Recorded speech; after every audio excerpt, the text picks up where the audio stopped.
Good afternoon.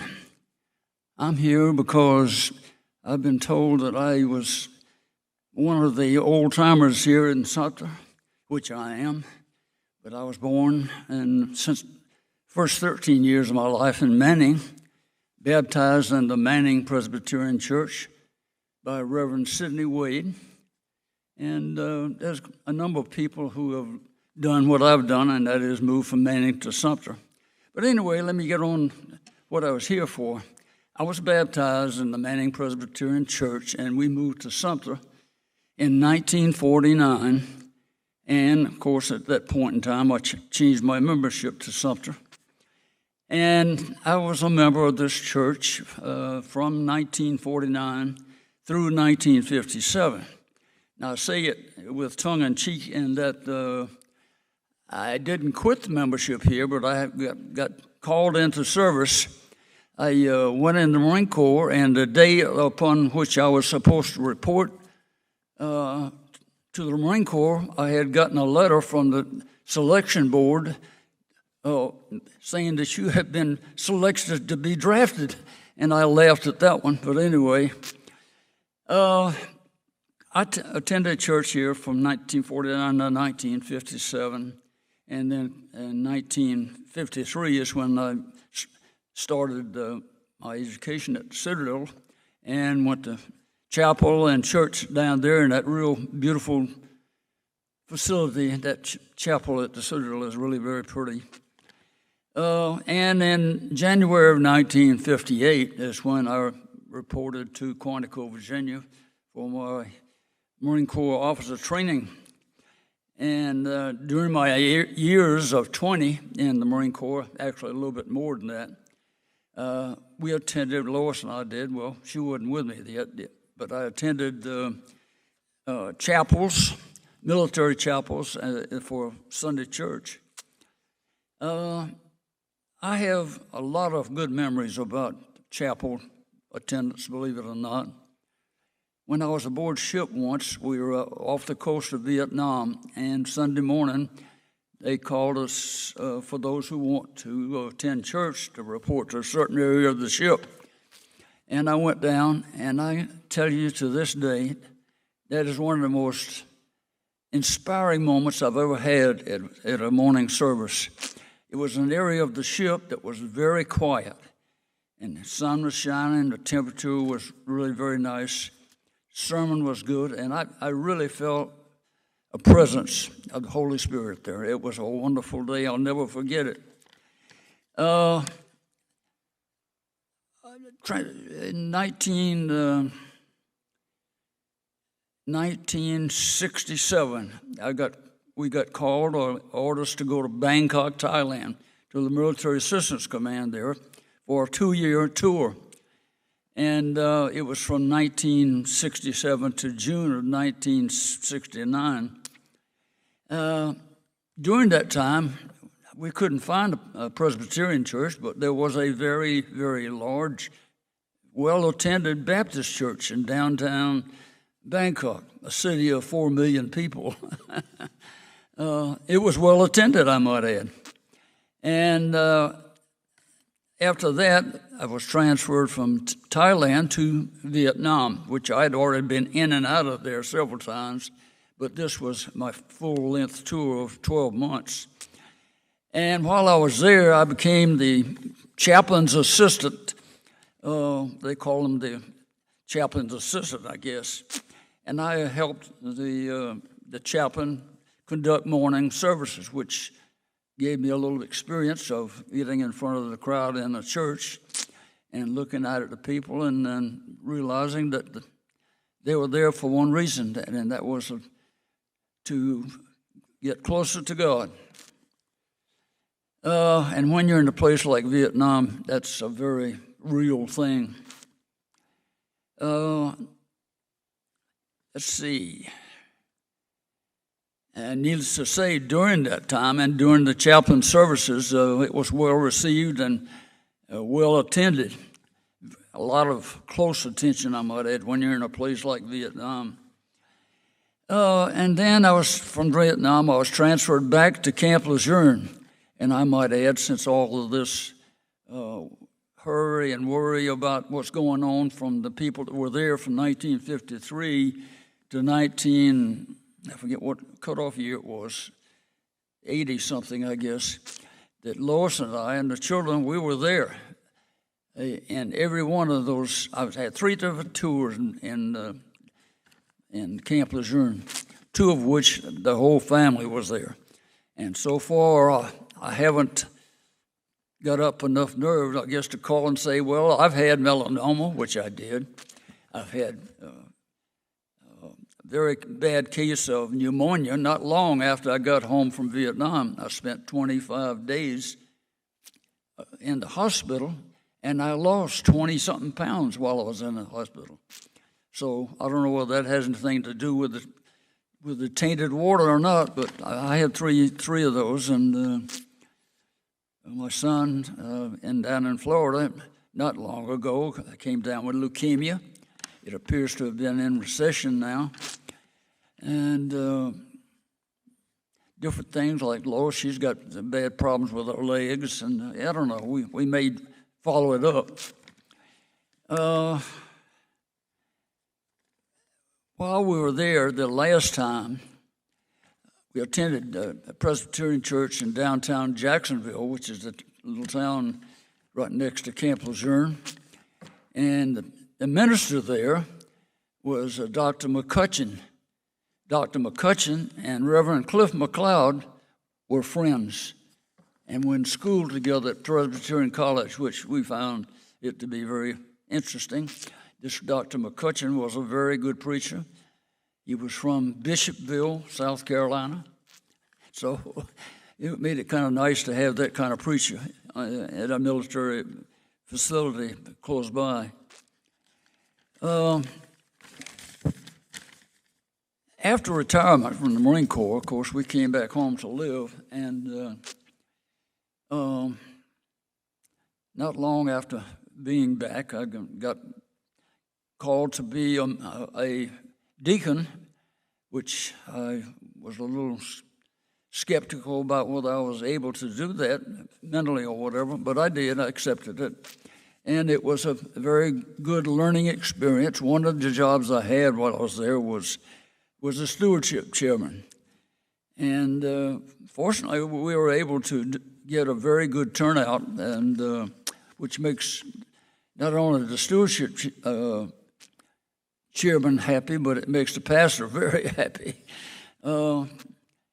As I say, I was elected as a deacon, had that job, and not long after that, Fred Brogdon approached me one morning and said, Julian, we need to make you into an elder. I said, Fred, I haven't been a deacon but 2 years. He said, that's all right. We want you to be an elder.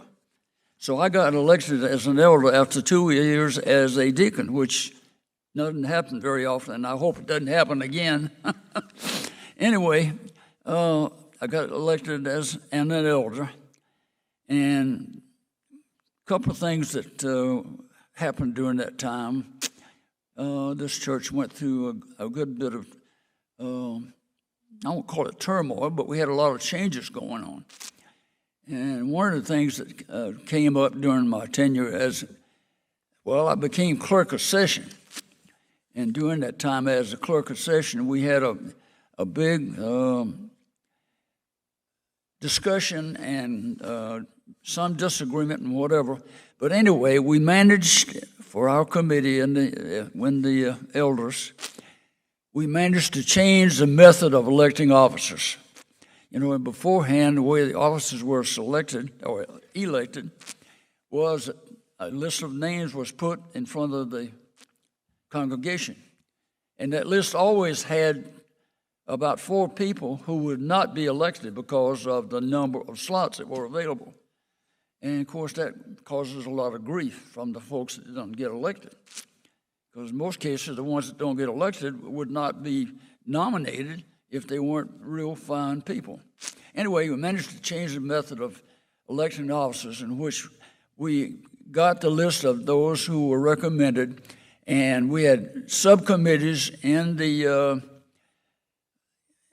elder area, and they went through a process of of determining which people were really interested, which were really capable, and so on.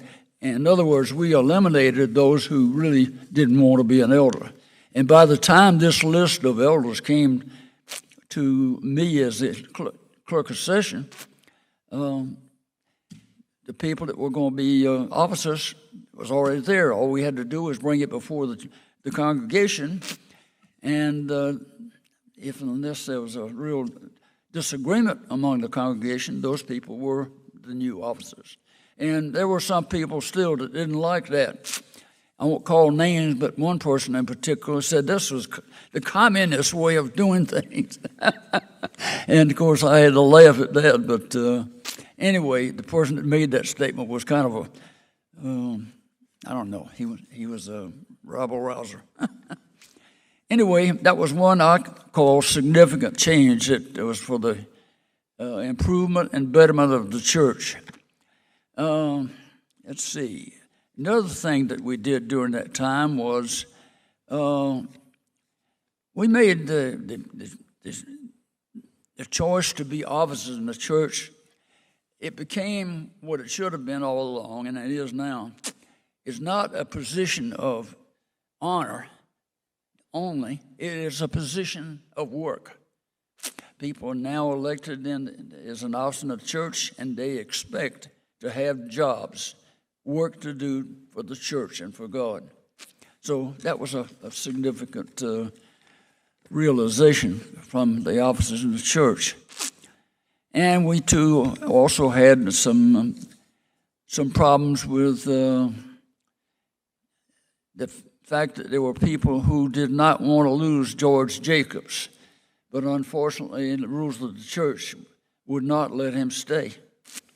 And there were people that didn't like that, but all they had to do to see that it was what we had to do was to look in the book of order, and it was right there, plain and white. You could not keep a person in that position as the head pastor after the head pastor left.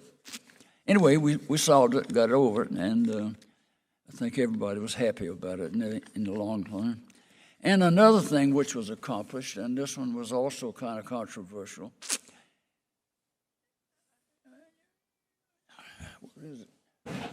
That flag over there was the subject of a lot of turmoil, shall I say. When this church was being renovated, and then Hugo hit and did more damage, a lot of things were taken out of here, one of which was that flag and that flag. And after everything was all taken care of and things were back in order and church was back in session, the flag didn't come back. And the reason it didn't come back is there were certain people, including at that time the pastor, who thought that having that flag in the church was what's the right word? We're using that flag as an idol. And I couldn't disagree with that more. That flag represents what this country represents, and that is a God-worshiping nation. And we have, right out 7 or 8 miles from here, a good example of why that flag should always be here. Anyway, that got taken care of, and another good accomplishment. And let's see. I can't think of any other accomplishments per se, except to say that I would like to see a real strong effort by all members of this church to recruit members and pass the word around among everybody, those people who you think would be members that aren't members yet, and also to recruit back into our fold those who have left. I think about that, and the number of people that were here that are not here now, we really need to have them back, because most of them, and I say most, I didn't say all, but most, were people who contributed to the success of the church, filled up those rows of chairs there, and listened to what the pastor had to say. And of course, we went through some turmoil when we had some pastor changeovers, but it got taken care of. And right now, of course, we've got a temporary pastor, which I think is an excellent one. I think he'd make an excellent full-time pastor, but I don't think he's got any interest in it, whatever. But anyway, I would hope that we were all praying for the search committee, that they're getting some results, and I can vouch for what that is all about, because I was on the search committee when we brought Mark here. And we were very lucky, in my opinion, to have him here. That man had more knowledge of the book that usually is up here called the Bible than any person I've ever known. He was a fine, knowledgeable person, but there were people in this church that didn't like him for some reason, and as it turned out, he left under bad circumstances, and I really regret that. Anyway, we've got enough of good, strong Presbyterians here. You two are good examples that can help bring this church back together and fill up the pews. I'll have any more to say, I guess, at this point in time.